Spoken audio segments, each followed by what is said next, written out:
What is up, everybody? Welcome on in. Welcome on into the stream. Welcome on into the show. It is Tuesday, December 24th. Can you believe it? Can you believe it? 'Twas the night before Christmas. Here's a question for you.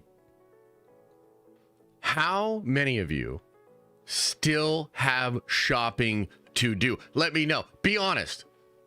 How many of you still have shopping to do? I know someone that has to do essentially all of their shopping today. Wow, wow, wow. Wow, wow. Wow, wow, wow. Wow. Wow. Christmas only a day away. How? Can you believe it? I know it's tough, right? It's crazy. This year, to me, has really flown by. Oh, it looks like a bunch of you still have to do some shopping. Do you have to do a bunch of shopping? A little bit of shopping? What do you guys at? Where are you at? Where you at? What do you got to do? His name is Josh? No.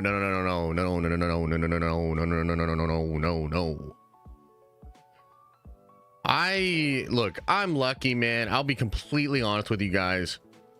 My wife takes care of all of that stuff. She started buying presents for every single person in the family months ago. She was like running, things by me, but generally speaking, she was literally handling all of the logistics for that. You know what I did? Pretty much nothing. I came in here and yapped with you guys. Cash is the easiest present ever. Yeah, that's kind of true. I'm reminded of that video that we watched the other week from the Rizzler. The thing he did with that toy company and that song. That shit was funny, dude. And I kind of like it because as much as gift cards and cash is fine and it works, it's also not very thoughtful, and it doesn't necessarily excite you, especially if you're younger. You know what I mean? Josh bought Coke. I mean, I have been known to buy a ton of Coca-Cola. You know what I mean? I have been known to do that.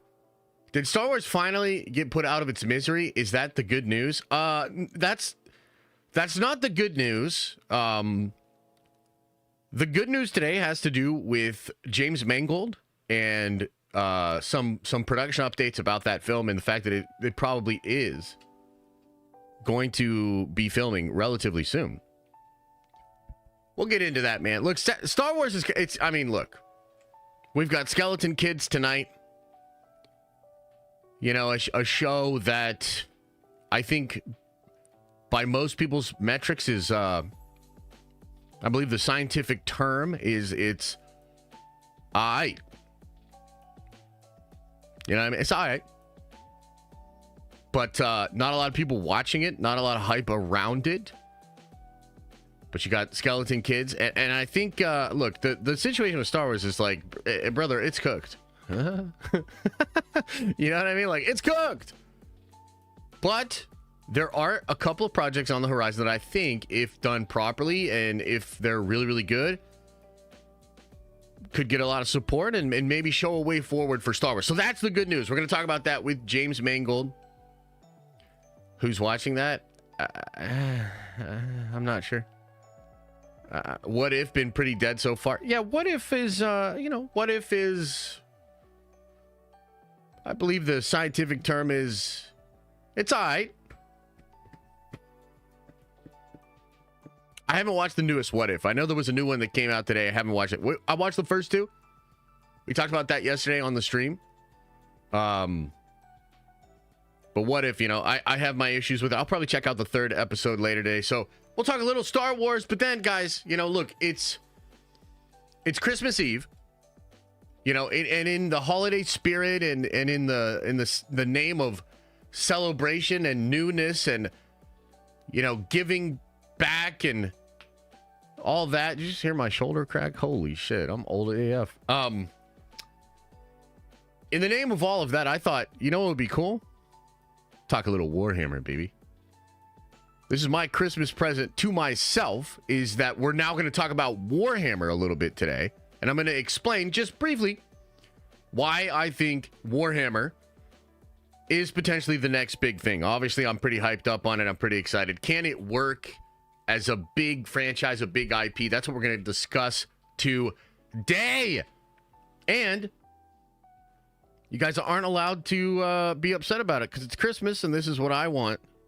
You know, all I want for Christmas is for you guys to be chill about Warhammer. You think we can do that? You think we can handle it? Can we do that today? So, obviously, appreciate you, Orange Grove. I'll go over all of the super chats in just a second here. So, obviously, it's Christmas week, holidays. So, I am off tomorrow, and then I'm off on Thursday. We'll be back at it Friday, though. We'll be back at it Friday. We'll be back at it in the morning. Maybe we'll do something fun. You know what I mean? Like maybe we'll do some tier lists. Maybe we'll do some recounting of the holiday stories or whatnot. So we'll have a fun stream Friday at 11. And then, of course, Friday evening, we are going to do a Diamond Lounge stream. If you have been a member for 6 months or more, come on by the Diamond Lounge stream. It'll be on Discord, but that's going to be a fun stream, man. Holiday themed. We'll have some drinks. We'll have some smokes. We'll have some laughs. And we'll talk about the holidays and whatnot. Holidays, drones, aliens, all kinds of stuff happening in the world. So that's going to be really cool. Come on by for that. But yeah, I am going to take the next couple of days off. And for those of you that are interested with Baby Watch 2024, it really seems like Athena will be arriving either later today or very early tomorrow. So she's pretty much a Christmas baby from what it seems like. And we will, of course, be locked into that to handle that situation. But I'll let you guys know what happens on social media and in the Discord. Take those days off then?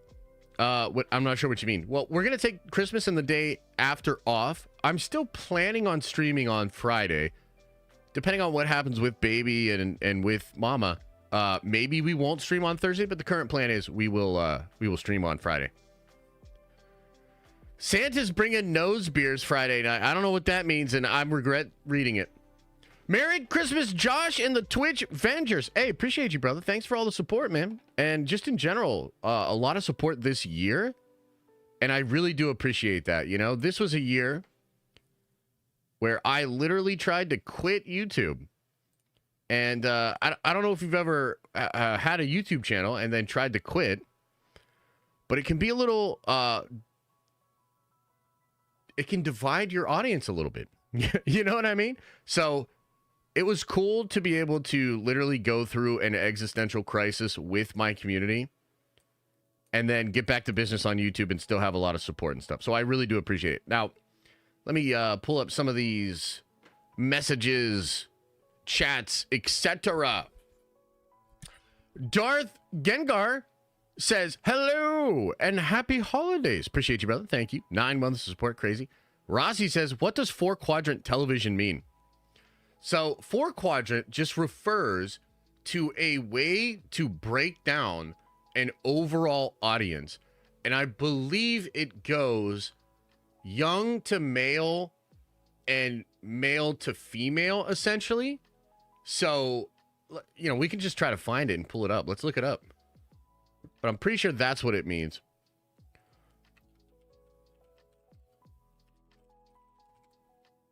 Maybe we can get a chart. 4-quadrant. Well, okay, so that's not really doing it here. 4-quadrant audience.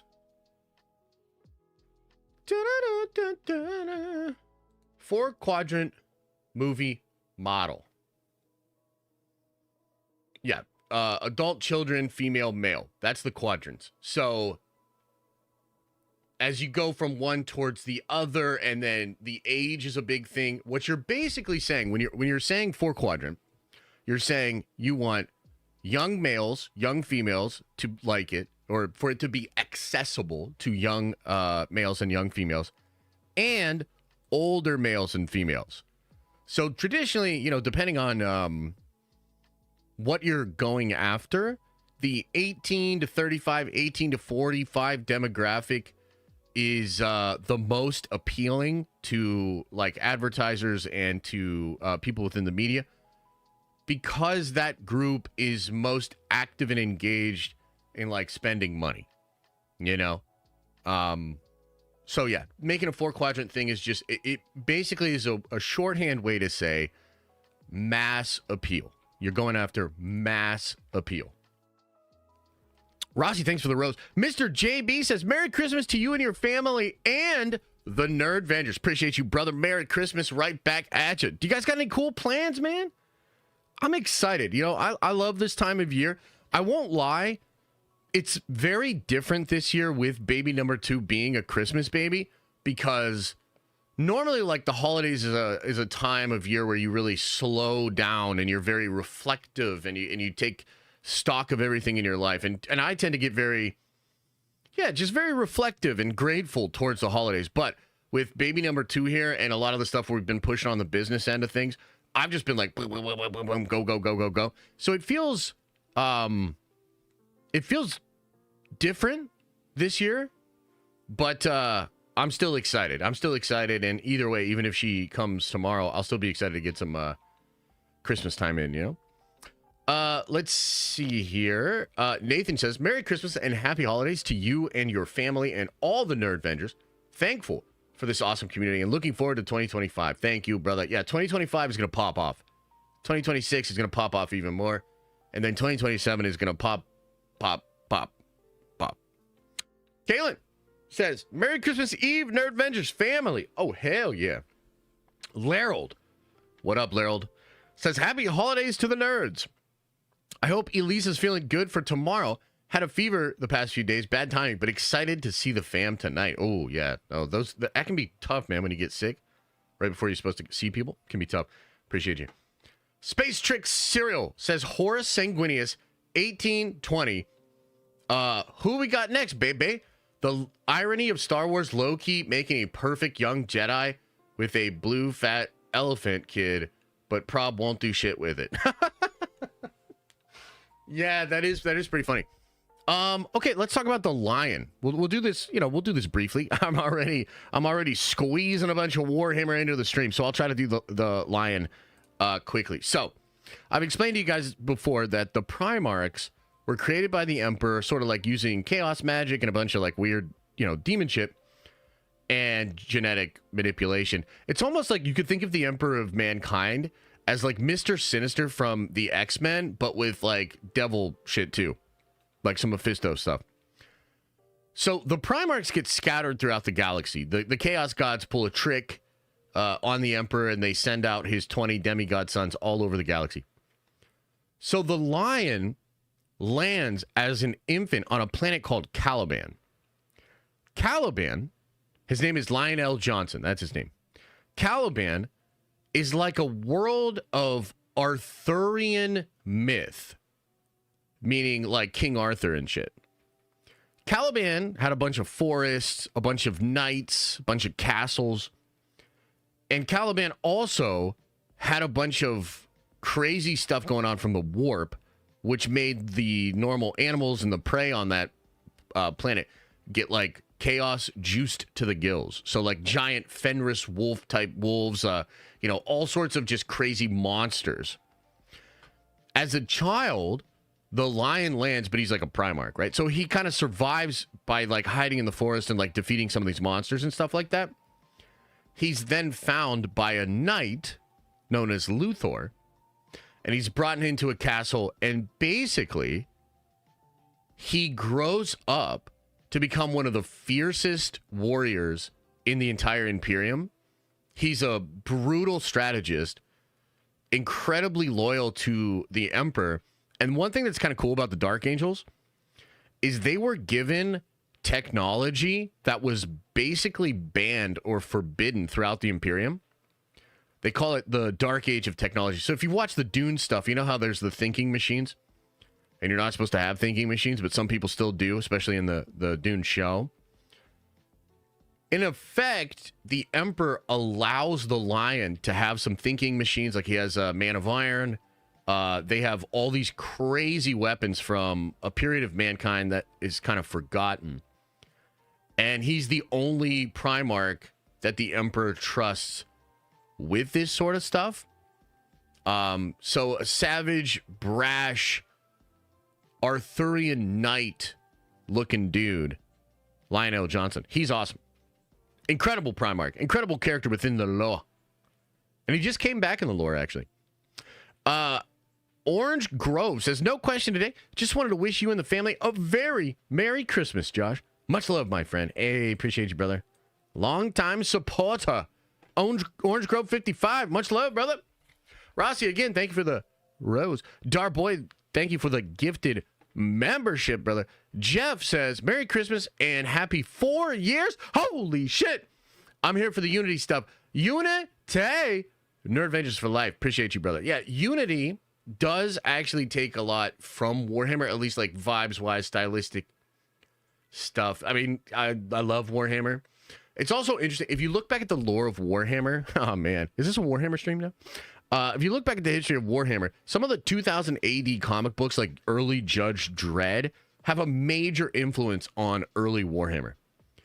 And I think that's just so badass. So, like, in some ways, there's a lot of Judge Dredd that's in Unity, but it's also, like, Warhammer-ish. I don't know. You'll see.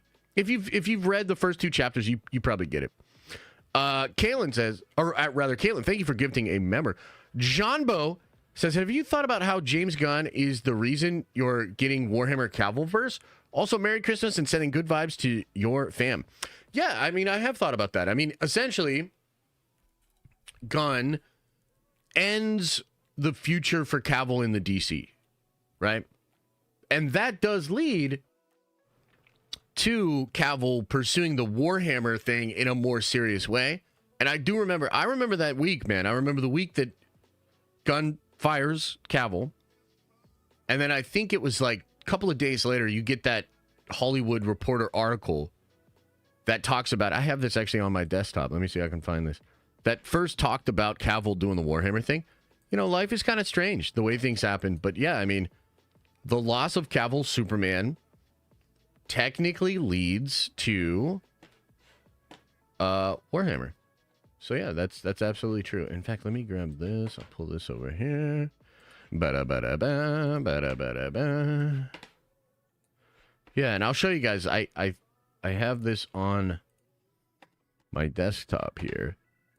This is when that story first dropped. Oh, that's not it. Sorry. That's just a funny meme. Here it is.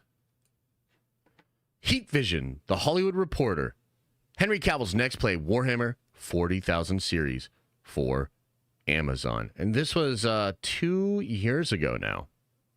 2 years ago. But I remember it well.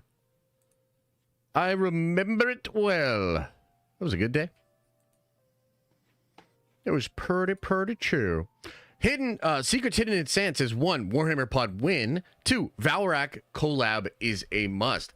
Yeah, for sure. I mean, look, Matt and I, Nerd of the Rings, we've been talking about some stuff behind the scenes. I've also talked about this with my manager, and we want to get together with Matt and formulate a plan, a good plan and a strategy moving forward. I also had some brief conversations with Eckhart's Ladder today, whom I have a lot of respect for and knows a lot about YouTube content. And we're going to bring him on board in some way too. You know, maybe just as an advisor and we just, you know, have a couple meetings and talk strategy, or potentially as a producer for that Warhammer podcast.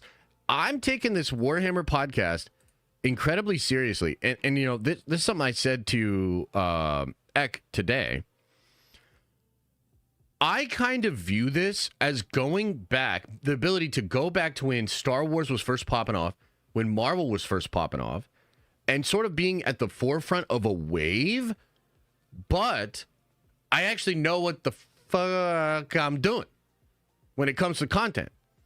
And we've all learned a lot about content. Like anybody that's, you know, been able to persist on YouTube for like the past 5 or 6 years, we've all learned a lot, right? So it's like taking the YouTube knowledge that I have now, the content knowledge that I have now, and you know, I'm just generally better at this, and applying that to like the next big thing, the wave. That's interesting. And I think it's got a couple of us really excited. So basically, we are assembling a team. We are assembling a team, and I think it's going to be pretty good. As far as when, we're thinking of a soft launch, maybe January, February-ish. We're going to try to record some stuff over the next couple of weeks to sort of have some stuff in the tank. We're currently thinking of uploads on Sundays each week with maybe short form content and some clips and stuff going out throughout the week. But that's kind of generally what we're looking at right now. Jay Morris says, "Have a Merry Christmas, Josh. My fucking water froze." What? That's terrible, man. I hope you get that all sorted out for by the time Christmas rolls around. Holy. Ibze, appreciate you, brother, with the 10 spot. Says, "Merry Xmas, Josh, and all the Nerd Vengers. Hope everyone has a lovely festive period. Also, very best of luck to you with the birth of little Athena. May God bless her with good health. Lots of love to you all." Appreciate you, man. Thank you very much. Yes, that is key. That's where we're trying to put a lot of our focus. I think it'll be tonight, maybe early tomorrow morning. So, yeah, I think it's going to be good. Brandon says, "Next year we need to do a Nerd Venger Secret Santa." Yeah, we could do something like that. It's just logistically, again, this whole holiday thing has been kind of wild this year. It's very different than a normal year for us, partially because of Athena, but also because I've been, taking a lot of meetings and trying to figure a lot of stuff out with the new deals and whatnot. RJ Phillip, appreciate you with the 10 spot. Says, "Merry Christmas to you and family. Josh, just got back from Philly for my vacay. It was great to visit with mom and dad. Thank you for the great nerdy community. Wishing the Nerd Vengers a great holiday." Hey, I appreciate it, brother. Over in Philly, huh? Man, I was trying to get out to Philly sometime this year. I like to try to get out there at least once a year. Got a lot of good friends and whatnot out there.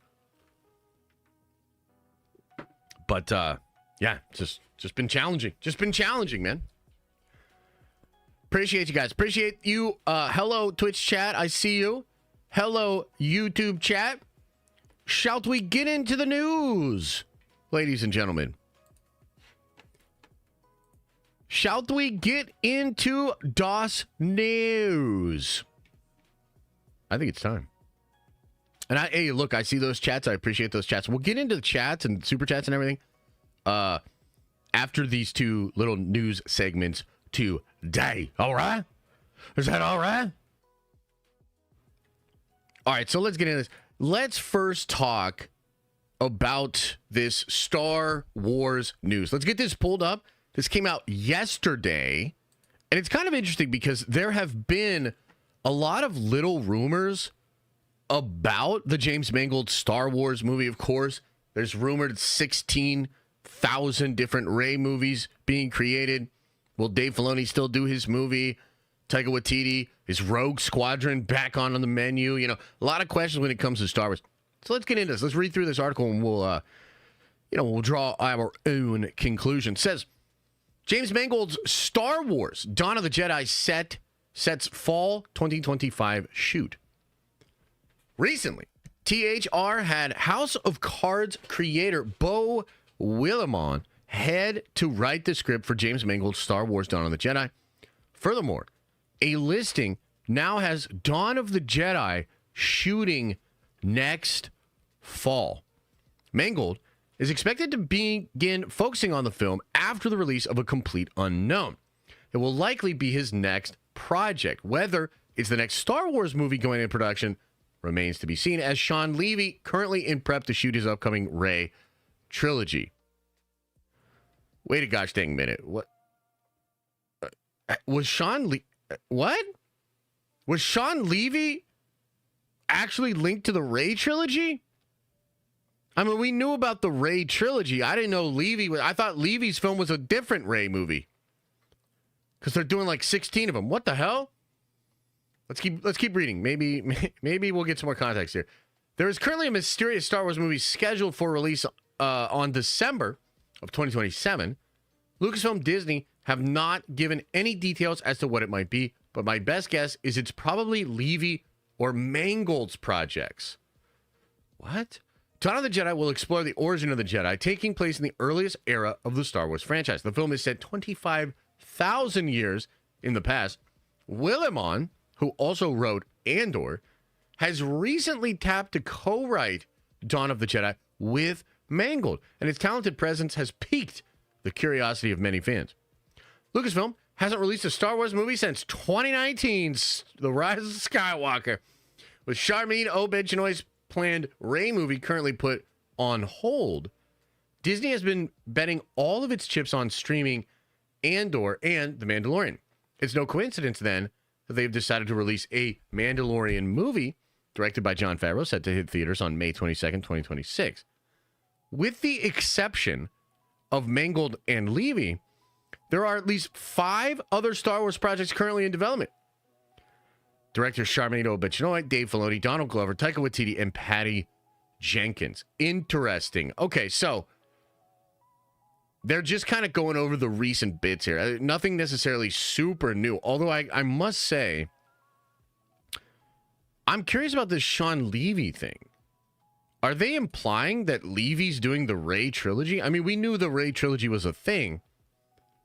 I have a hard time believing that Levy would do a whole trilogy of Star Wars films, especially because, like, he's got a project going on with Hugh and Ryan that's not MCU, which is super smart because it's like a great way to kind of capitalize off of the hype and the buzz of Deadpool and Wolverine. And you get the band back together, you do something out of Marvel. That's a smart play. And then on top of that, I mean, Levy's been offered a lot of stuff by Marvel, and I don't know, man. I mean, could you really see? I have trouble believing any director that actually cares about their career would look at the current landscape and say, you know what? A trilogy of Rey movies for Kathy Kennedy seems like it would be huge. Like, do you know what I mean? There ain't no way, fam. There ain't no way. I mean, unless they backed the money truck up. Because let's be real, they just spent $640 million on 2 seasons of Andor. So, I mean, maybe if the price is right, I guess they could get him. That's absolutely insane. Now, let's talk about James Mangold's film potentially coming out before Charmin Obed-Chinoy. I think that's a great play for Star Wars. At this point, guys, like, that brand is so cooked. Things are so bad for Star Wars. This is literally part of the conversation I was having with Eck this morning. It's crazy. Crazy. And given the options in front of us, I think if they go Mando Grogu in theaters, and then the next movie the following year is James Mangold, and it's like 25,000 years in the past, essentially Dawn of the Jedi goes even further than the Old Republic, right? Even further than the Old Republic. There's so much untapped potential there. And, you know, I've been interested since they announced these projects at Star Wars Celebration, because in some ways it almost feels like different parts of the story of the Jedi, right? So you're going back 25,000 years, you're telling the origin. Then you've got Filoni that's dealing with, like, the Jedi post Order 66, young Luke, Ahsoka, possible heir to the Empire stuff that leads to Luke's Academy, which we know goes very poorly. And then the future of the Jedi with Rey. I can at least see, like, the idea of having a through line there and explaining new stuff about the Jedi. There's even ways you could tie things like Abeloth into all of those things. And that would be really cool. That would be sort of Marvel-esque, but legitimately a smart move, right? If Star Wars can actually make people go to Mando and Grogu, and it can be really exciting, which I think the easy formula there is young Luke Skywalker. Like, it's so obvious, right? You just put young Luke Skywalker into Mando and Grogu, and I think you're almost guaranteed like 800 million to $1 billion. Do you know what I'm saying? So if they can pull that off, And if they can weather the storm of some of the bad PR and just some of the baggage that they have, and maybe Kathy steps down at Celebration Japan next year, maybe Filoni, Favreau, or other people are, put more in charge, and we get a sense that things could change, that Dave's getting more control, etc.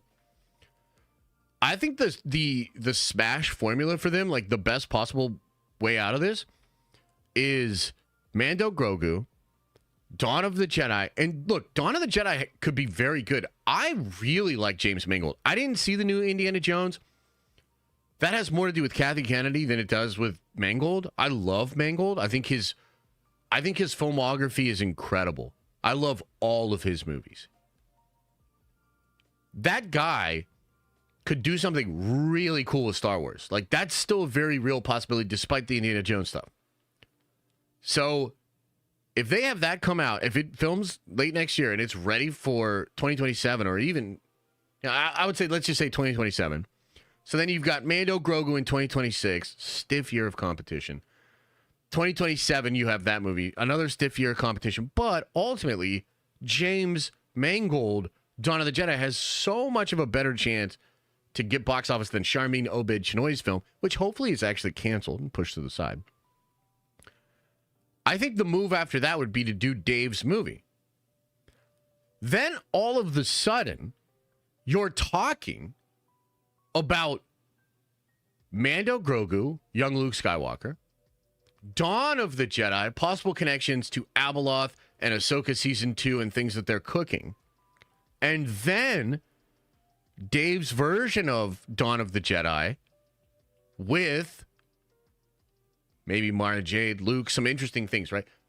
That's a 3-year period, 4-year period of Star Wars films that could actually cook. That could be interesting. That I think could bring a lot more people back to the brand potentially. It's going to depend on what they do with Disney Plus, et cetera, et cetera. But that is, to me, a very strong lineup. It's so much stronger than like a bunch of Rey movies. Like, what are we doing here? I really hope that they don't lean into Rey as much as it has been reported they are going to. Because there's technically a way out here. Like, this feels almost like an escape hatch to the bullshit. So, seemingly, some good news on the horizon. I mean, look, if Kathy had her way, you'd be sitting down to watch a Sharmeen Obaid-Chinoy Star Wars movie, and there would be literal Disney employees sitting there to scold you or physically beat you into submission anytime you groaned when Daisy Ridley came on screen.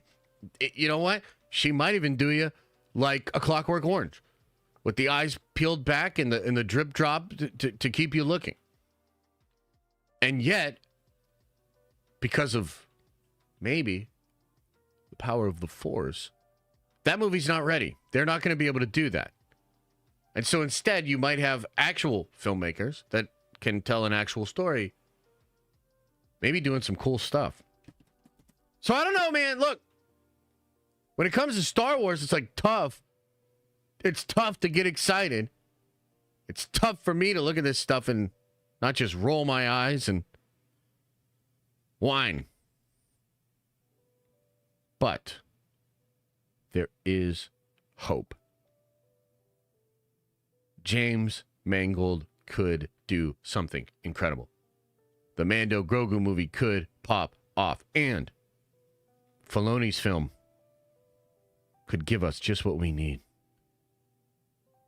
There's hope. But then again, there's 16 Rey movies coming down the pipeline, so maybe we're just cooked either way. Yeah. Why are you guys still arguing about Star Wars? Josh Lucas. What? When did I say that? That's crazy, bruh. That's crazy. Okay, let's open it up to the chat. What do you guys think, man? What do you make of this Mangold news? What do you make of Star Wars? What the hell's going on out there? Lou says, Merry Christmas, you filthy animals. Appreciate it, brother. Ibze, thanks for the 5 spot. Says, 2025 prediction, F4 shats all over soups. Not just box office, but also purely by movie quality. Feige the GOAT. 500 in the bag, Josh. Hey, appreciate you, man. I tend to agree. Thank you. Larold says, appreciate the 5, brother. Says, what made y'all go with Athena for the name? Just curious. 'Tis a beautiful name. It was something we were thinking about back then. I believe I brought it up first, and Elisa just really liked it. It's a unique name. It also has strong etymology, right? Like, you know, Athens is essentially named for Athena. Athena is something like a warrior goddess. We have a lot of respect for those stories, those characters, those mythologies, and what that means. So even when we looked up Liam and what it means and the etymology of that, you know, because, you know, the Irish and the Scottish version of Liam is like it comes from the British William, which I think translates to like helmet, like a helmet of hard-headedness, or like it basically just means a strong-willed person. You know what I mean? Sets some possible ties to other names, like Slavic names, like Leov,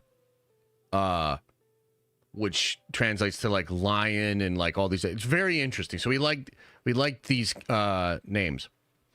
Brutal Bear says, streams on my birthday? Sick. I'm 42 with 9 months of nerd vengeance. Broke vengeance for 5 years. Let's birthday toast the December boys Friday during the Diamond. Oh, hell yeah. Nerd vengeance for like, Brutal, I appreciate you, brother. Happy birthday to you. Let's get some happy birthday wishes into the chat. For Brutal the Bear, man. 42 years young. Can you believe it? Can you believe it? I know that Jeff Snyder has spoken about Levy doing a Ray movie. I don't think he ever said that Levy is rumored to do the trilogy. I don't think that ever happened. Will there be an Athena in Nolan's new film? I'm not really sure. I don't know. I mean, you know, it's rumored to adapt the Odyssey, but the Odyssey is like huge. The Odyssey is like a very, very big story. And there's different parts of it too. So it's kind of like, what part is he doing? Is he doing the whole thing? Yeah, it's kind of interesting. Isn't the Odyssey connected to the Iliad? Isn't it the Iliad and the Odyssey? Yeah, I'm not really sure. Could be, though. Could be. Could be. What do you guys think about this Star Wars thing, man? Should we just move on? Is it cooked? Is it even worth going over? We don't just need good storytellers in Star Wars. We need to actually see them doing good storytelling. That's fair. Christian said one of his friends got a high position at Lucasfilm, and he trusts him. I don't know what he'll fix, but yes. Who said that? Christian Harloff? That's kind of interesting. I mean, look, moving people into that company would be a good move. And I'm super interested to see what happens when Kathy actually steps down. It's tough, though. Isn't the Odyssey and Iliad? I don't know. Not 100% sure. Some say Homer was a group of people. Yeah, there's a lot of mystery around all of that sort of stuff, right? So there's some people out there that believe that the Greek pantheon and a lot of those gods, those are actually just stories taken from Sumer and the Sumerian pantheon. So like some of the Sumerian demigods and gods and that whole situation is, that story. Some people actually believe that Atlantis versus Athens is actually what is being described by the Titans fighting the gods. Because remember, the Titans come from the sea. There's this idea of Atlantis versus Athens, two different sort of places where a lot of really smart people and a lot of progress and a lot of interesting ideas were being devised and developed. So there's a lot of really interesting, not only mythology, but sort of speculation around what the mythology actually means and stuff like that. It's pretty cool. Rossi says, my name, Michael's etymology is broken Star Wars nerd. Yeah, that makes sense. I think Star Wars should just reboot completely like DC at this point. You know, some people in the community feel that way. I am not sure that I agree, but I also agree that, damn, bro, like, it's just worse than I think we'd ever thought. You know? Crazy. Crazy, crazy, crazy, crazy, crazy. Yeah. Either way, we will we'll check it out. I truly think, you know, not to get super toxic, but I think Kathy will step down at Celebration. And that's cool, and that's like a W, but also, like, who steps into her place? What's the general plan? The messaging around the transition is going to be very important. You know? You mentioned Charmaine Obed-Chinoy as if she can't tell a story. 2 Academy Award winner and 7 Emmy Awards. Sounds like an excellent dynamic for Star Wars. Let her cook. Bro, negative narrative gone too far. I strongly disagree with what you're saying. I mean, look, making documentaries, which she made short documentaries about very important things, actual activism, that's great. And as far as like the narrative structure of how she did that, yeah, she seems competent enough to be able to figure that out. But we're talking about fantasy. We're talking about a completely different type of story and a completely different medium, a completely different scale. She's not qualified to do this job. So, it's not to say that what she does, what she represents, or what she believes is bad. And I know that there's a lot of voices out there that think that are just like, oh, woke bad or whatever, right? But if you've been around this community long enough, if you watch my content long enough, you know that that's not how I roll. That's not how that's not how these neurons fire, brother. The fact remains, she is unqualified for this job. And I also think that given it's a two-part problem. Given what she possibly represents with what you could say is something that has fatigued the audience and actually done real damage to the brand. Because, like, look, even though I don't get real grifty about these sort of things, if I don't try to lean in on any one side or the other, I also just try to objectively look at this. People have issues with agenda and real world politics being put in their media. That's just facts. Like, you can look out there and you can see it. That's not to say that certain projects that make that a staple of its message or its core belief doesn't do well. I've talked about this before. There are many woke projects and brands that have done really well. Star Wars uniquely has the problem that it is perceived to have been a way for that messaging to come in for audiences at the cost of what its core messaging is. That is a problem unique to the Star Wars brand.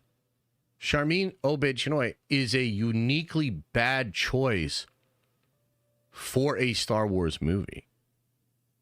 That is what I'm saying. And if that unfortunately feels like it also tips the hat to maybe what some more toxic voices are saying out there, perhaps it's not the case that I have been captured by that narrative. Perhaps it's more a sign that part of that narrative is actually true. Not the way it's being messaged by those voices, in my opinion, but there is truth to it. So, I completely reject what you're saying. But I also respect your ability to say it. Who did all those gifted memberships? Bianca! 20 Gifted memberships? Holy, you must have sold some cars. Holy cow. Appreciate you. And then $50 as a super chat with a Merry Christmas. Holy, it's going to be a Merry Christmas now. Appreciate you, man. Thank you. Merry Xmas Josh says, BP, how do you think Pattinson would work tone-wise with Superman? Example, going from Riddler to Crypto, I prefer Batman away from the Justice League. I mean, it's a tricky problem, but the Justice League exists as something of different tones colliding. That's kind of why it's fun. So, like, there's all sorts of little ways that this happens. I remember in this one, I forget what animated movie it is. The best examples of how people have been able to handle this dynamic have been animated. A lot of the Tim Bruce stuff and whatnot.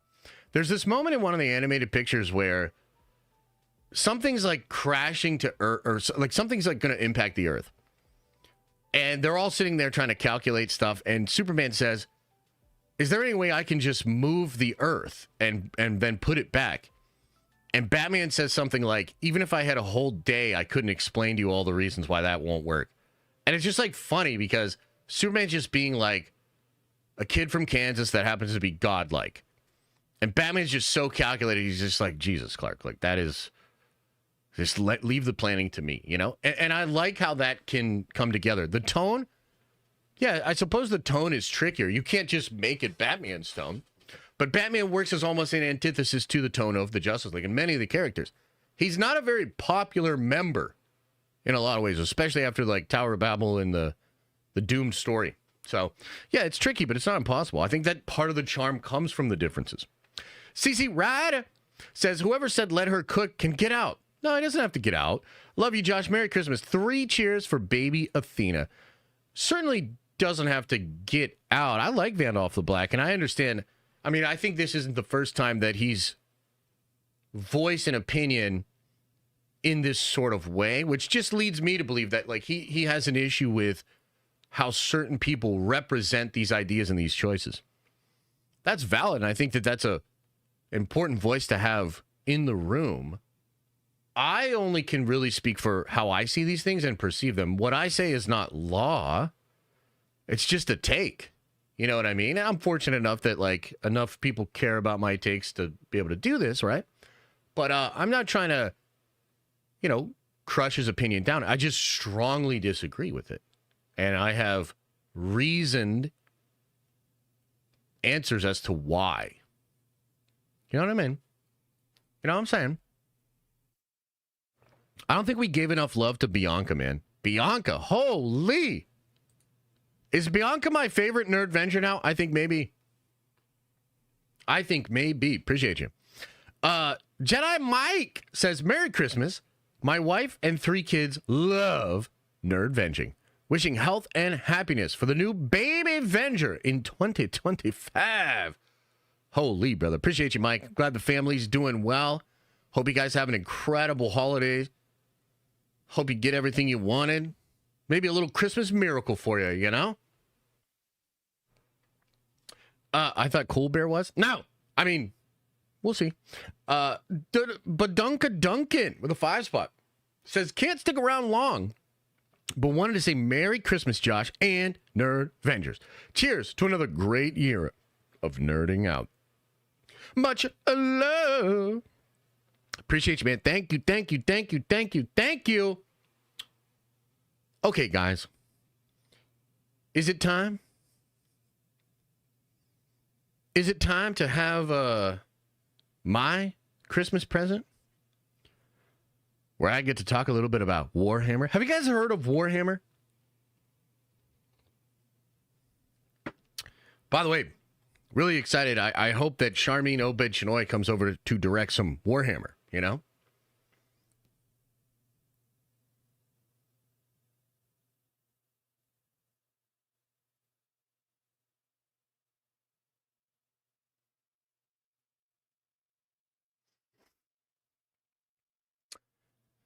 Read the super chat. Okay, let me see. Where did I miss one? Hunter Boy, appreciate you, brother. It says, Josh, will there be an Heir of the Empire trilogy starting with Mando, Luke, Boba, etc.? That would be sick, man. I don't know for sure. I know that was an original plan, but a lot of things have changed over there, so I'm not really sure.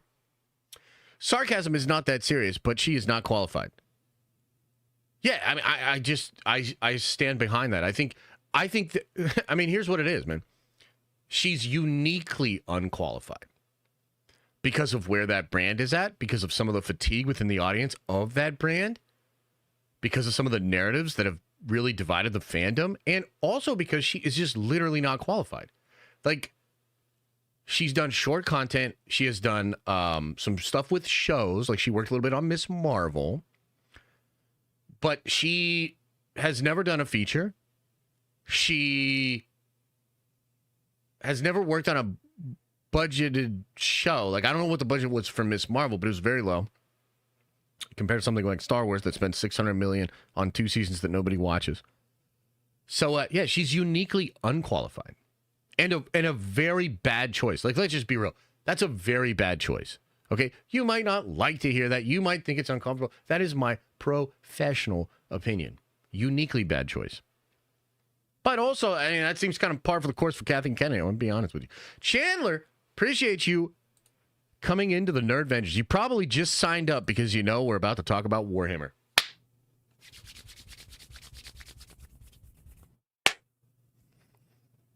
Yeah, no, Vandolph, she cannot. And she better not. That was a joke. All right. Y'all ever heard of Warhammer before, baby? Y'all know about Warhammer. It has been a great joy of mine to slowly watch more and more of you come around on Warhammer. There's still a lot of people that are pretty resistant to it. There's a lot of people, you'll see them in chat right now. They're memeing on it. There's like, you know, snooze fest, this, that, second, and the third. But you cannot deny that over the last couple of years, I've chipped away. And I have converted many of you to at least Warhammer curious. And that has been a great joy of mine. Warhammer came into my life at just the right time. Star Wars and Marvel, and I guess DC to a degree as well, have all had a rough couple of years, right? Look at you. Look at some of y'all resisting.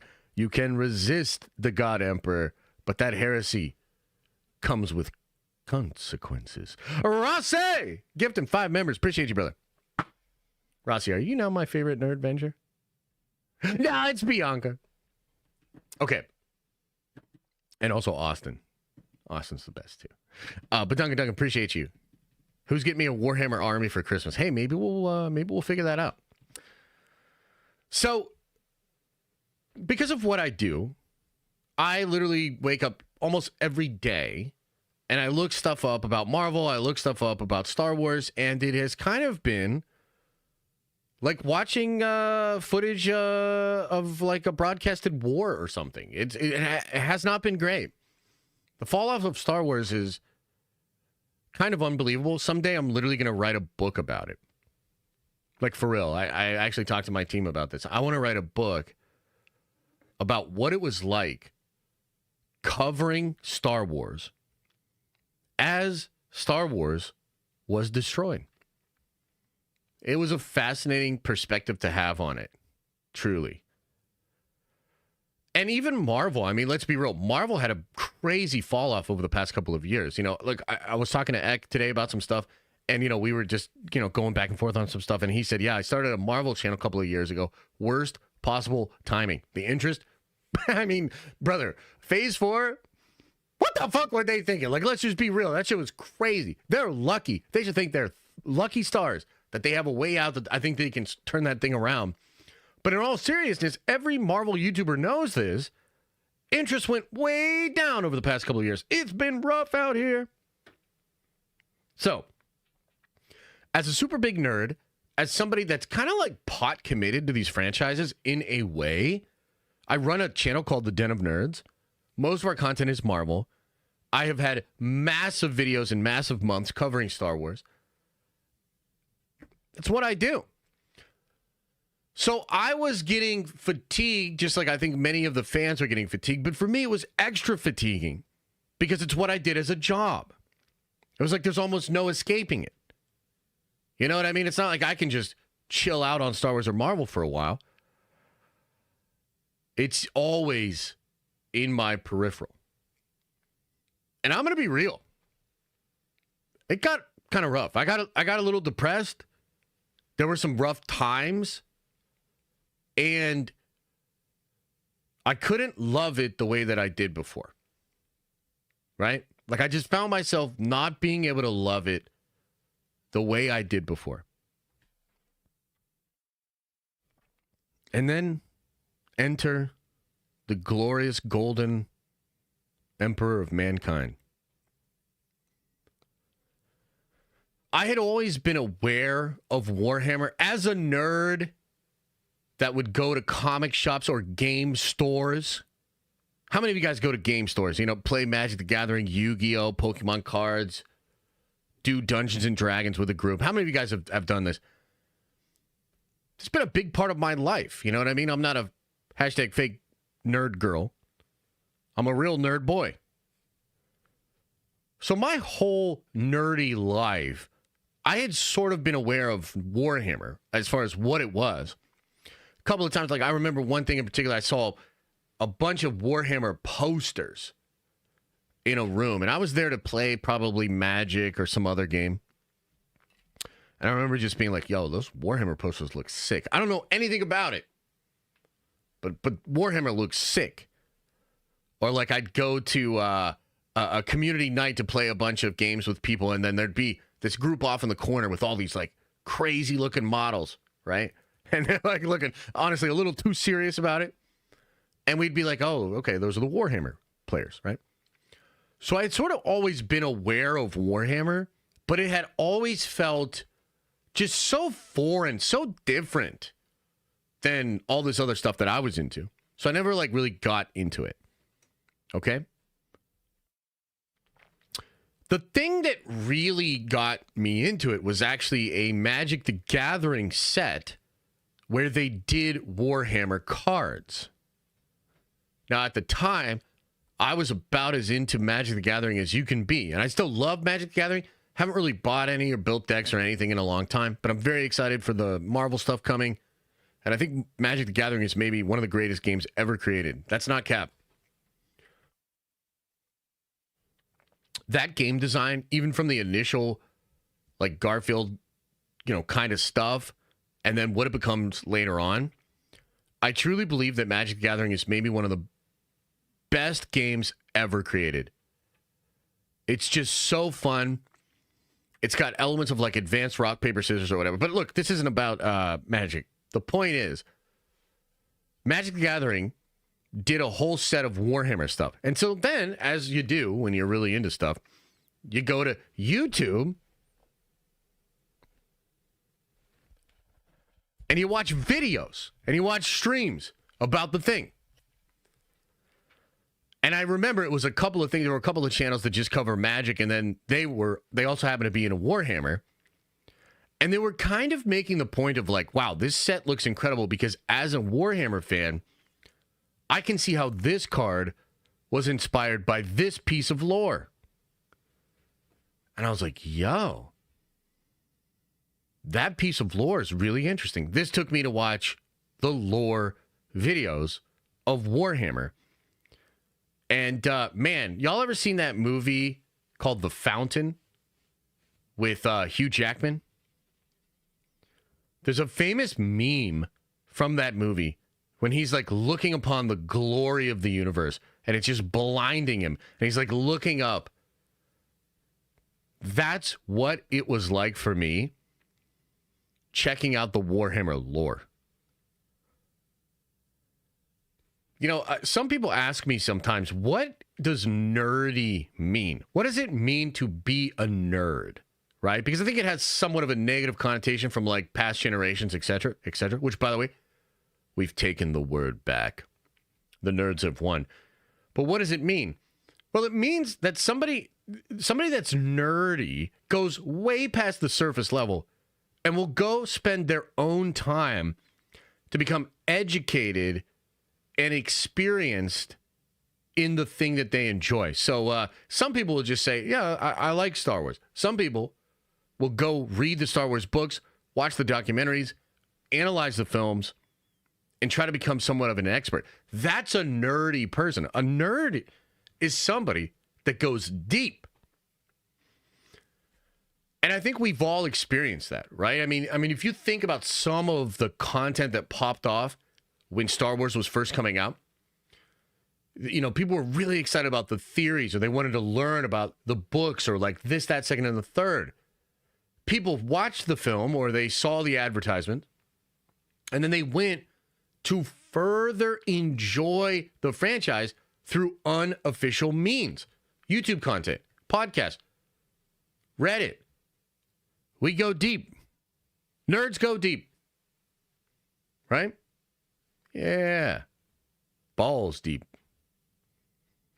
So I think the thing that really kind of let Warhammer pop off for me personally was being at that sort of low place with Star Wars and Marvel, having it come in through Magic the Gathering, and then as soon as I started watching the lore videos about it, oh man, I was hooked.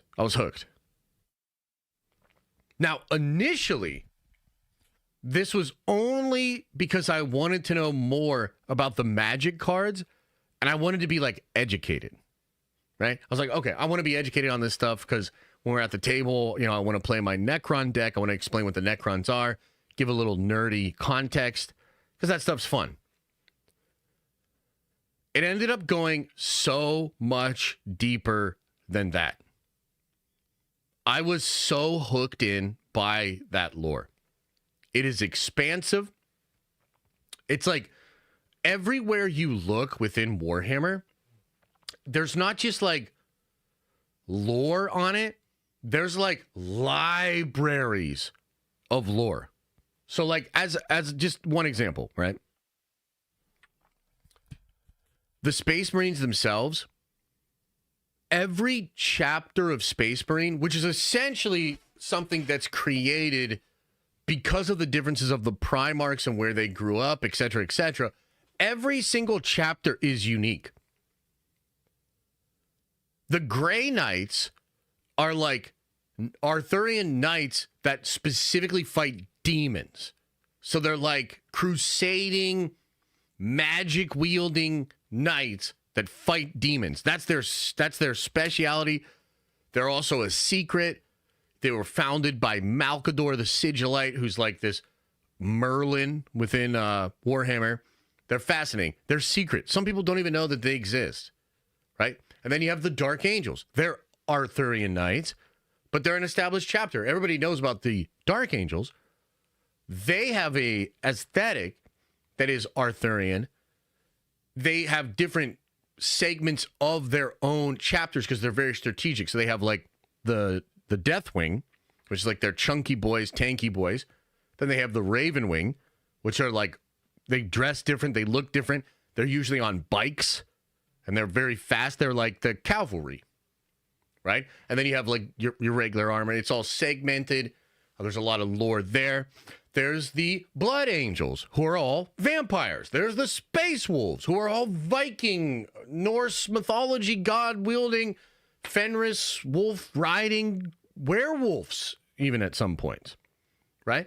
So, like, there's just so much that's in there that if you are a fan of lore, you know, if you're a big fan of that sort of stuff, it's almost limitless. I mean, I've been super into the game for years, read a lot of books, read a lot of lore, watched a lot of videos, and there's still shit that I don't even know.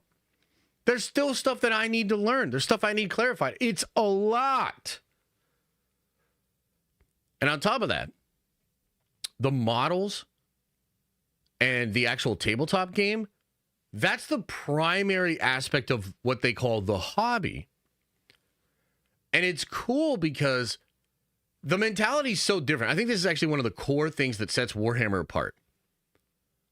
All of the lore of Warhammer is actually just there to make the tabletop games have context. So like every tabletop game could be playing off of the lore. It could be reenacting an aspect of the lore, or it could be an alternative thing that happened within the lore. But the lore itself is all set up to like make these little armies of like your figures and everything have context and make it make sense. As like one example of this, right?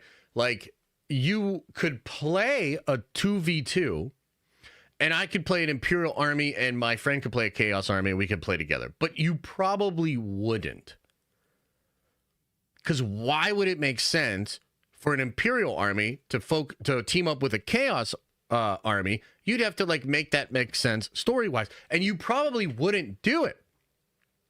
People don't like to do stuff in Warhammer games that doesn't follow the lore. That just shows you like the relationship that the players have to the source material. It's pretty cool. So I started to get really, really into it, and it felt like the anecdote to what Star Wars and to what Marvel was currently going through, which I view, and I think a lot of people view, as a corporate factory mentality overtaking the lore, the story, and the fun of what it was supposed to be. You know, that's really what it is. You know, you think about Star Wars, we talk about it all the time. We could get into it, but essentially, like, I mean, it starts with them rejecting Michael Arndt's idea to take years and properly develop a story for the entire trilogy, and basically giving the trilogy to two dudes that have different ideas of what Star Wars was. That's the core of the problem. But then it gets multiplied when Disney Plus comes in and a corporate mandate says, hey, this brand that we paid $4 billion for must now create content for this streaming audience on this platform. And I actually think there was more damage done in the post-sequel trilogy era via the Disney Plus shows than before it. Similar thing with Marvel. I mean, Marvel's like on top of the world, 2019. And Disney Plus comes along and there's a mandate for content there. And then there's corporate structure that devises weird ways of creating this content to basically be an assembly line or a factory.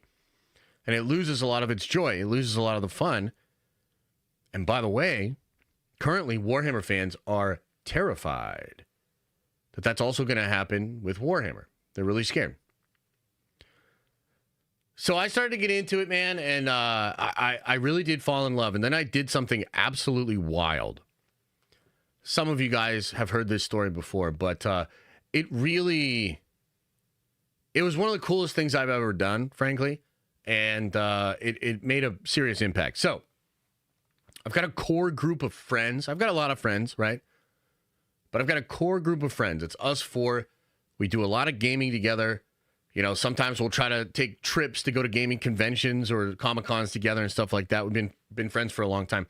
And we all met through HeroClix. Well, technically, I met my one buddy through just college and film classes. But then we all really bonded and met as a unit through HeroClix. So we love gaming. We love being competitive. We love playing it. We had played a lot of Magic over the years. So I did this thing with my friends. I think it must have been 2 years ago at this point, where, I mean, it was kind of rough times. People were stressed. There was a lot of stuff going on. And I said, you know what I'm going to do, guys? Because I was having some success at the time. I said, I think we all deserve a little vacation, staycation thing. And so I said, guys, here's what I'm willing to do. I will buy us a suite for the weekend. And we got like this really fancy suite on like a rooftop in Pittsburgh. I said, I'll buy the suite. I will buy all of your starter armies. You guys decide what army you want to do. I'll get a starter box and I will build and I will paint and I will purchase these starter armies for you. And I will buy this suite for the weekend. All you guys have to do is show up and at least try to learn the game and play a couple of games with me. And that was an insane undertaking. I painted my ass off for like 2 to 3 weeks straight. It was crazy. And we got the suite and we did it. And within 1 month, of that event and that little staycation that we had, all of my friends had bought an entire army. They had expanded what I bought them and had built out an entire army from 500 points all the way to like 2,000 points. So it was a gamble and it completely paid off. I converted my 3 best friends, the people that I spend the most time with gaming, I converted them to Warhammer, and I went all fucking in to do so. And one of the big reasons is because I love Warhammer. You don't do something like that unless you love the thing. It was one of the coolest things I've ever done. It was an incredible trip. And now we all play a shit ton of Warhammer together. It is awesome. So, it was literally, I think, a couple of months after that exact trip that Cavill announced that he was working on a Warhammer cinematic universe. I mean, think about the timing, chat. Right? Think about the timing. I had just done all of that, and then I find out that Cavill is going to do a Warhammer cinematic universe. I mean, I was a kid in a candy store. It was incredible. So, that leads us to Warhammer itself. I know I'm yapping. Let me go just a little further, then we'll break into Q&A. I want to now talk about why I think Warhammer will win. Because with this live-action cinematic Warhammer universe thing, there's a legitimate chance for Warhammer to reach incredible heights. I've said this before. Of course, I'm a little biased, right? But I've said this before. I think Warhammer has the exact qualities that can set it up to be a massive IP, a massive franchise. I think on the level of something like Game of Thrones or Dune, maybe not Star Wars when Star Wars was Star Wars, but certainly better than what Star Wars is currently doing. So let me go through a couple of reasons why, all right? Number one, it is known of, but not known. Warhammer itself been around since the 70s and 80s, depending on, how you look at it, because there were like separate games and fantasy that then becomes Warhammer, but it's been around for a long, long time. And it has persistently been a part of the geek culture, the nerdy culture, whatever you want to call it. Warhammer's there. A lot of people know about it. They just don't know about it, right? It's sort of like we're aware of it, but we're not like sure. The social proof of that being around, having been in those circles, and the fact that so many people are very passionate about it, that's great. That's what a lot of these studios are actually looking for. Now, I'm not saying that Hollywood studios are bastions of intelligence, but one thing that Hollywood studios and producers are very good at is identifying potential. Something like Warhammer that has been known of, but not known about, is incredible potential. I mean, that's why you get certain books that the studios will go after, certain comic books or graphic novels, certain anime or manga. We're currently watching video game franchises make a huge push into the mainstream. Mario, The Last of Us, Fallout. So Hollywood studios are pretty good at identifying what this is, which is exactly why Amazon is so interested in doing this. They recognize what I recognize, that it is known of, but not necessarily known. And if they're the ones to break it into the mainstream, they will receive a lot of benefit from doing so. Okay, so that's kind of like the first part of the formula. Another reason I think Warhammer has the potential to blow up is because its depth is truly unparalleled. There's no other franchise out there that has lore as extensive as Warhammer. Part of the reason is because they want each and every army, each and every player to have all sorts of entry points to, in some ways, spend more money, but also to just go deeper, man. To feel more ownership of a thing. One of the things that's so wild about Warhammer is, like, I played a lot of games, right? I played a lot of games over my life. I like all kinds of games, from computer games, strategy games, role-playing games, all sorts of games. I love games. There's nothing quite like taking an army, building it, painting it the exact way that you want, getting it ready for the battlefield. It's a connection you have to your army that you can't just easily replicate. It's like, by thine own hands, this army will now face off against yours. It's different. And that commitment is, like, super real. So there's levels to Warhammer, what they call the hobby. Just from a lore perspective, it's almost infinite, with every single army having its own lore, multiple editions of rules, which expands on the lore, different novels, different animated things they've been doing over the years. The depth is unparalleled. On top of that, there's that hobby aspect of the painting, of the building. Some people just build the stuff. They might know a little bit about the lore, but it's not really their thing. They just love building and painting, and they're really good at it. Some people just love playing, and they don't paint. Some people just love the lore and the novels. Some people just love the video games, right? Like, it's expansive in a way that I don't think other franchises are. And that's, like, really good. That's a great angle to take. Another reason that I think Warhammer will win is because the vibe is unique, but not so dissimilar from other big IP that is happening right now. Mainly what I'm talking about is, like, Game of Thrones, Dune, and The Boys. Warhammer is certainly dark, okay? It's best described as grim dark. Like, that's kind of the vibe of a lot of Warhammer stories. And, like, just, like, as one example, right? There's an army in Warhammer called the Tau. And the Tau have this thing called the Greater Good. And the Tau basically have, like, a caste system, and then they basically decide what you're going to do for a living.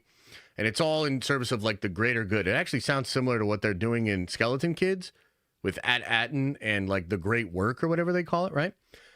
They will also go out there and try to bring people into the Tau Empire. They're a lot less aggressive and quick to nuke a planet as, like, the Imperium. And so, like, in some ways, you'd consider them like a good army or positive. And then as you go deeper into the lore, you realize, oh, they might all be being mind controlled, and they're all actually slaves, and the greater good is actually a lie. And certain parts of the Tau Empire are realizing this and rebelling. But by and large, this is why we can't have nice things, because in the 41st millennia, there is only war. That's grimdark. It's like every aspect of the lore kind of has this really dark side to it. It's a little messed up, right? That's in some ways a barrier to, like, obviously, like, younger audiences, in some way female audiences, you know, it kind of depends.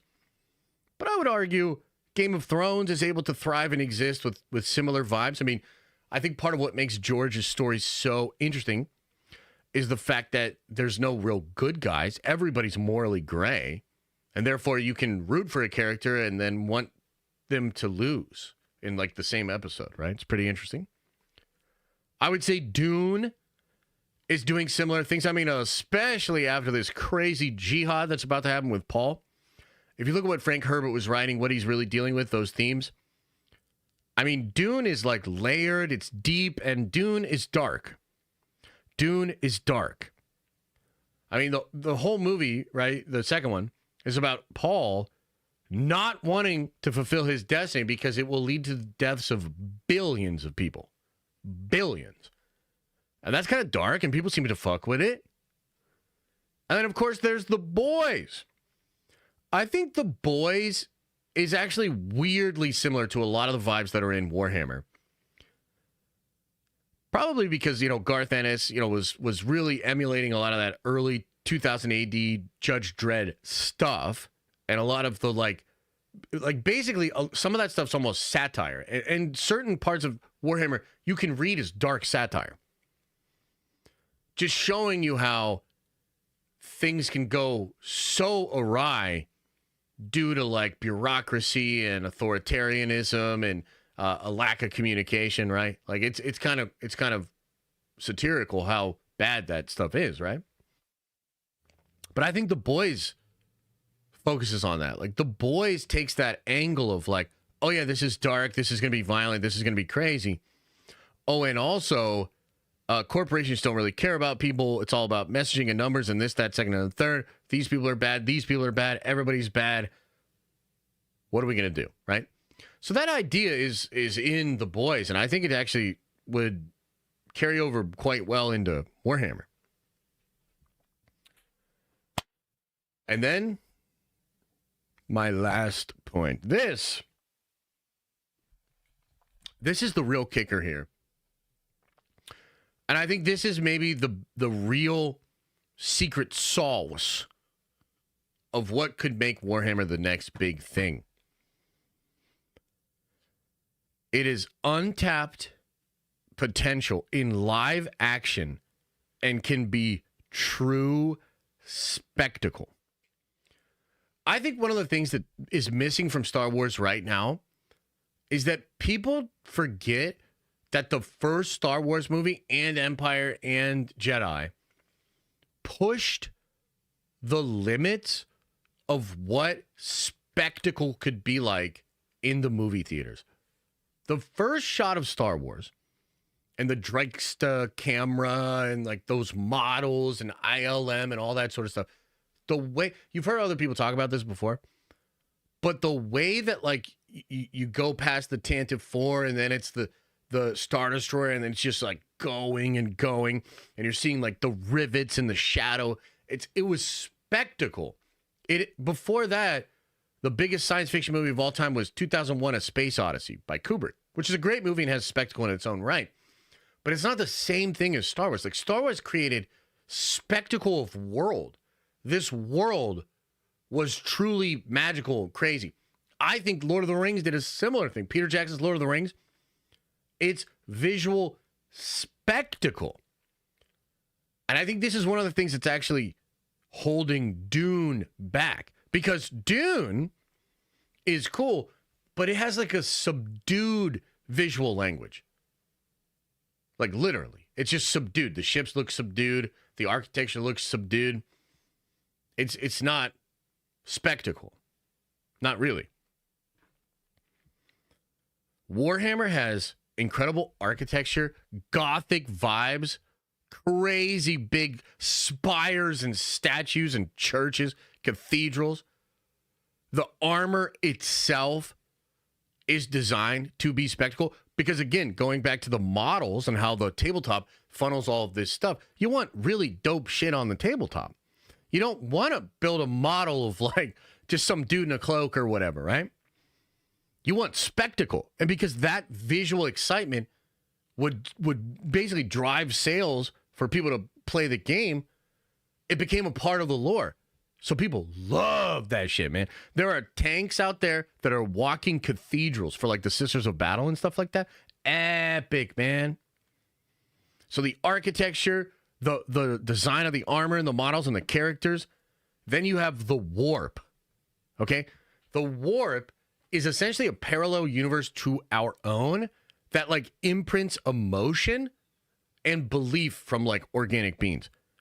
But it's also like there's no time in the warp. Space and time don't really exist in the warp. And like as an example of how this works, we recently got a couple of books that talk about the actual conflict between Horus and the Emperor. And they go basically through the warp as they are fighting.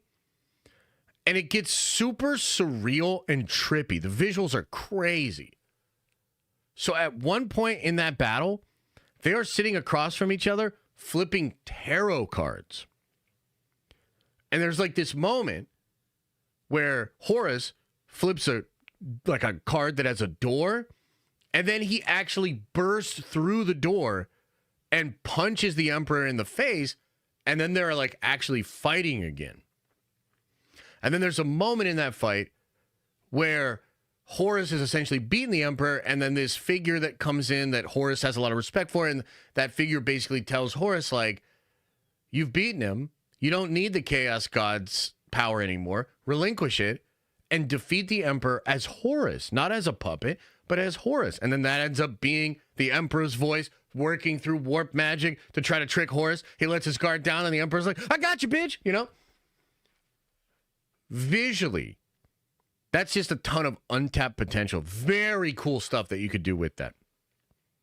Then you've got like these other races like the Necrons and the Orcs. Fascinating. True spectacle. I think spectacle in a way that has been sorely missed in fantasy overall, in science fiction overall. I think it's a goddamn anecdote to all the problems that we're currently facing. Warhammer. That's why it's going to win.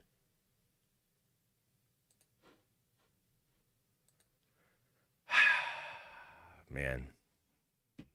Yeah, that felt good. That felt good. Okay, anyway. Yeah, what do you guys think? Are you all convinced now? Everybody's convinced? Warhammer forever? Now we're all in? All I want for Christmas is for you guys to all get into Warhammer. Average Joe 16, thanks for Prime for 11 months. Says, Merry Christmas, Josh, and everyone here. Grateful for this community and excited for more nerdiness to come. Oh, it's coming. Oh, it's a-coming. She'll be coming around the bend when she comes, you know what I mean? Josh just posted a poem on Discord General.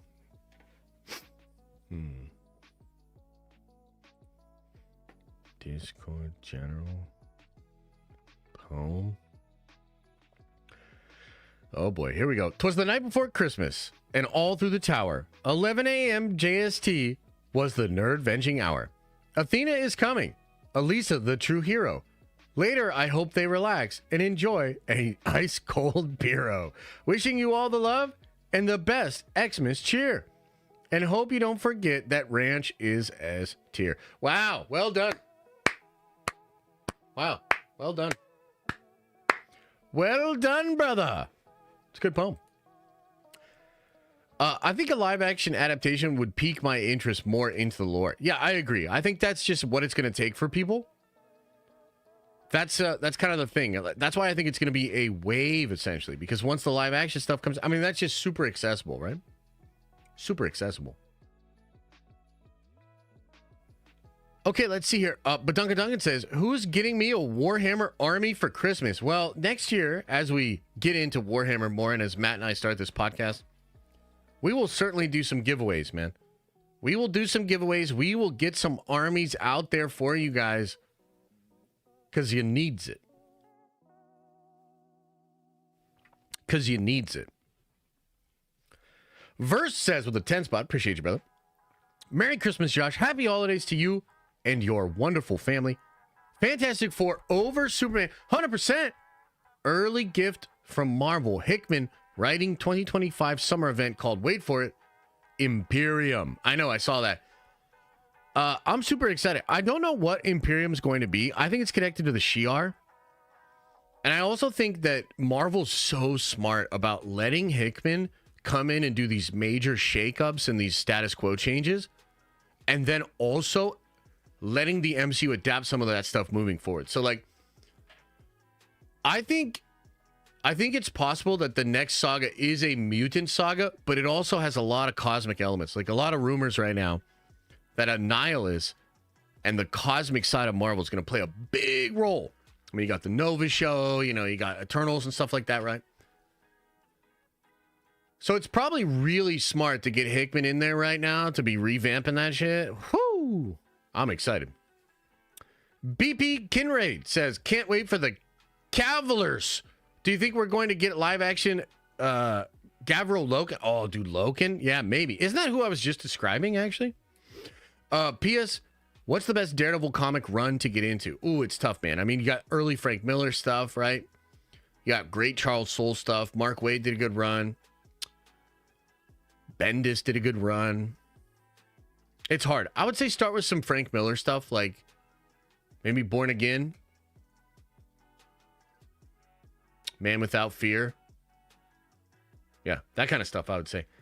Yeah, dude, we could get Loken. Rossi says, hey, man, I love Warhammer lore. Favorite. Yeah, see, there you go, Rossi. More of that kind of energy. Ibsy says, Boarhammer needs Babu. Then I'd be interested. No! Although I do like Babu. I can't get that mad at that comment. Thank you. Javier Mendez says, Merry Christmas to all. Much love. Appreciate you, brother. Thank you so much, man. BP Kinraid says, I love 40K, but do you think it's too dark to achieve MCU level success? Young kids love Iron Man, Cap, etc.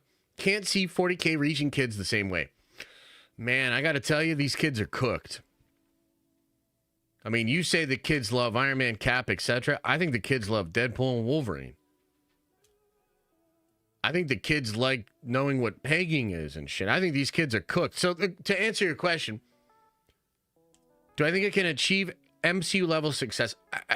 Probably not. I mean, I think we were talking about this on Discord. I think the darkness and the horror elements and the violence, I do think those hold it back a bit. But, I mean, how big is Game of Thrones? How big is The Boys? How big is Deadpool and Wolverine? I think there's room for more mature content, and I think maybe things are sort of pivoting in that direction. Tyler says, I hope you and the fam have a great Xmas. Also, even though I know nothing about Warhammer, I'd be all in on a series after that episode on Amazon. My man, that's what we'd like to see. Appreciate you, Tyler. Thank you, man. Justin says, Merry Christmas, nerd fam. Hope everyone has a happy and healthy holiday. Much love. Nerd Ventures for Life. Hashtag 3 amigos. Thank you, brother. Just H says, Merry Christmas, Nerd Ventures. Enjoy time with the family, Josh. Shin Ventures for Life. Much love. Oh, hell yeah, man. We're going to enjoy the time with the fam. I'm going to have a lot of family time soon. I mean, we'll see. You know, I think Athena might be arriving tonight, man. I think she's making her move. The Star Wars Legion group is starting to entertain 40K, and I don't know if I'm ready for more painting. You can do it. You're making me interested every time you talk about it, Josh. Hell yeah. Hell yeah. Warhammer is pretty much a ripoff, mashup of every sci-fi IP. Imagine Dune with aliens, Judge Dredd, Starship Troopers, everything else all in one universe.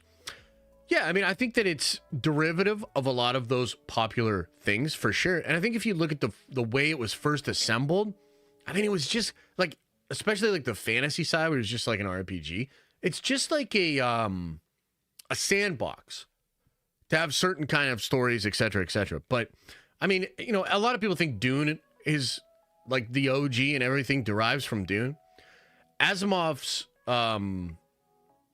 foundation happens before Dune. A lot of Dune is derivative of Foundation. You know what I mean? And it's just on and on and on. You know, this idea that that something needs to be completely original to be interesting is just not true. And I don't think there's many original things out there at all. I mean, Star Wars is like Buck Rogers' episodic television adventures mixed with Jack Kirby comics, Sam Keane and Joseph Campbell mythology, and other science fiction of the time, right? So all of these things are all, you know, the personal combination of like all of your favorite things. You think about Unity. Unity has a lot of like, you know, Judge Dredd and Warhammer, but it also has like Dragon Ball. It also has like Grant Morrison DC and Justice League. Like there's a lot of stuff that have influenced me. I think it's a silly idea to try to take that idea and just make it a critique. Yeah, in my opinion. And the Samurai, for sure.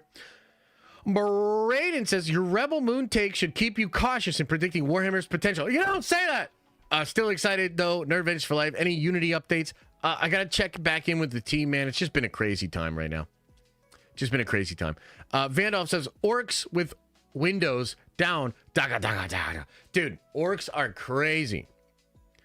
Really, really interesting. As far as the Rebel Moon thing, I mean, I mean, I was telling Matt about this because he did bring up the Rebel Moon thing to me, and we were talking about it behind the scenes. And I said the Rebel Moon thing is probably my biggest L. Maybe you could say the James Gunn thing. I think the Rebel Moon thing might be my biggest L, bro. I went real hard trying to support Rebel Moon. And oh my God. They're so bad. Why did they have to be that bad? I mean, I could have accepted like a 5 out of 10.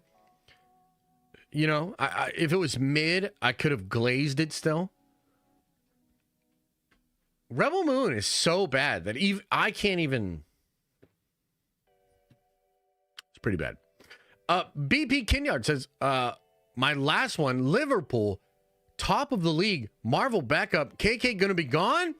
Bring on 2025. And thank you, Josh, for everything you do. YNWA. I don't know what all that means, but appreciate you, brother. Thank you. Yeah, Rebel Moon was pretty tough. Rebel Moon was pretty tough. Yeah. All right, guys, we're going to get out of here, man. I mean, it's Christmas Eve. I appreciate all of you that did actually come here and chill out and hang out. It's been fun. Thanks for letting me yap about Warhammer. You guys are the best. Josh said KK was right passing on it. I cannot confirm or deny that. Nobody find the clip. Hell yeah. Justin says that was one of the best and longest yap sessions I've ever heard you go on. It was invigorating.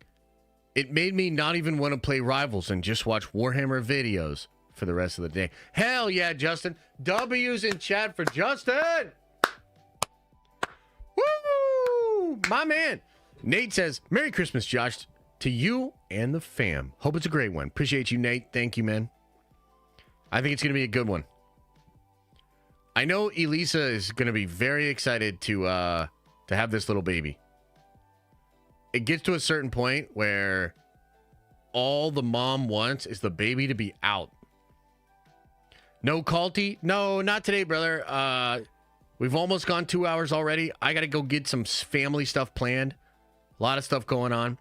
So just a little shorter kind of like pop-in stream today. Appreciate you guys. We'll be back at it on Friday for a little stream in the morning.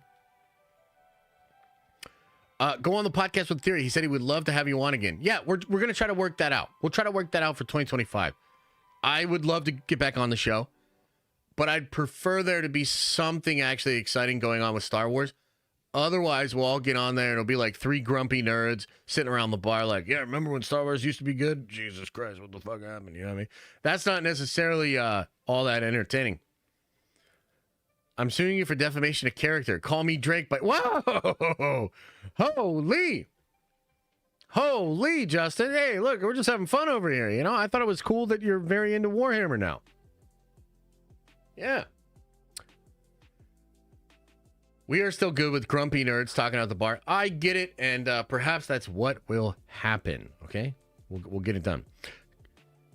Kyber Sid says, Merry Christmas, Master Josh, and to all the nerds. Doom, Ranch Vengers, much love. Appreciate you, man. Thank you. How's it going, brother? What do you think of Christopher Nolan's Odyssey movie? I think it's going to be cool. I'm very excited. Apparently, Christopher Nolan had a shot at doing the movie Troy, and it just didn't end up working out. So that's kind of interesting because the Iliad and the Odyssey are about a guy coming back from that war who essentially gets lost and can't find his way back home. I'm pretty sure that's what it's about. So that'll be cool. No induction, but she had an appointment yesterday, and they said it's pretty much go time. So I think it'll be today or tonight. All right, everybody. Hey, I appreciate you all, man. Thank you so much. Thank you so much, man, for all the love, all the support. I hope you have a good Christmas. If you don't celebrate, I hope you have a good Wednesday. Hope you have a good holiday, whatever you're doing. I'm taking tomorrow off. I'm taking the next day off. But we will be back at it Friday to close this week off in a spectacular nerdy fashion. Also, do me a favor, root for those Steelers tomorrow. Holy shit. Holy shit. We need a dub, man. It's been rough these past couple of games, man. 3 incredible teams in 11 days. Who made this schedule? I hate it. All right, everybody. As I always say, I hope you are having an awesome and a nerdy day. And I'll see you in the next video.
Is everybody gone? Did everybody leave when we started talking about Warhammer?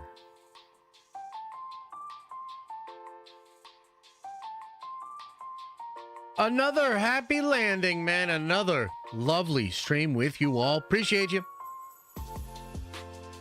Thank you so much. I hope all you nerds and nerdettes have an incredible Christmas, incredible holidays. Get around some loved ones, man. Have some good food. Spread the good cheer.